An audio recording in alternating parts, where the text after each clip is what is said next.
Welcome back viewers. In today's video we will discuss the best Linux distributions for long-term use. So let us start. I am sharing this list of Linux distributions for long-term use based on personal experience. So I have used each of the given distributions for a few months to 2 years at a stretch. So I got around 6 systems in my house. 4 laptops are there and 2 tablets. So I try out the different Linux distributions, and this video is based on those experiences. So I would like to share with you how was the experience with the different Linux distributions and which I found very stable for long term use. So first in the list is Debian stable. So this list is not any ranking, but it is all the distributions given here in this list are okay.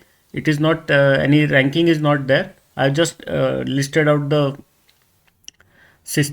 distribution systems one by one. So Debian stable is good for all kinds of system: low spec, mid spec, high spec, old, new, everything you can work. Debian is all rounder Linux distribution. Next is the Ubuntu LTS. It is good for mid spec, old and new systems. So if you got a mid spec, say 4 GB onward, 4 to 8 GB system, then the Ubuntu LTS will work properly. The processor can be older, but you should require good RAM, more than 4 GB. Then only Ubuntu will work speedy. Otherwise, it will work, but it will slow down the system. Then the Kubuntu LTS, it is good for mid-spec, old and new systems. So it even works on tablets with 2 GB RAM. I have successfully used Ubuntu for productivity. Productivity means here I was using it for the office work, so creating the spreadsheets, word files and everything. So Ubuntu was working properly even in a 2 GB RAM tablet. Then Xubuntu is there. So Xubuntu is specialist for the very old and low spec systems. So it will even work with 1 GB RAM systems and older processors. We will go to the next slide. Then the Lubuntu is there. So Lubuntu is just like the Xubuntu specialist distro for the old and low spec systems. So I used this on tablet. It works perfectly, and the tablet feels very light while using it.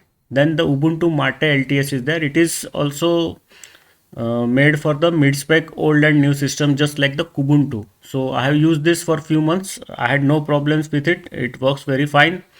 Then the OpenSUSE Tumbleweed is there. It is very surprising to find it here in the Linux distributions for long-term use, but it is surprising, but it is true, because I had used the OpenSUSE Tumbleweed on my tablet. My tablet is Lenovo Mix 320, so it comes with just 2 GB RAM and Atom processor, 5th generation Atom processor, but it was working perfectly, and I could extract some light productivity tasks like the spreadsheet, word file and all those things.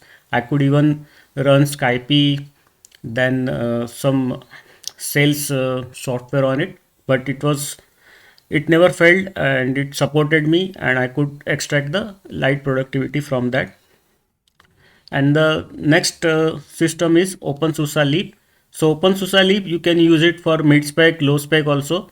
If you have got an old tablet, it will work perfectly, and of course it is going to work for the mid spec and high spec systems, old or new. It works for all. It is all rounder. And final system on my list is Fedora. Fedora, though it is a semi rolling, every 6 months you get a new release, but it is quite stable, and updating from one release to the next release is very good. There are no issues, and it is quite stable. You can use it for the newer systems.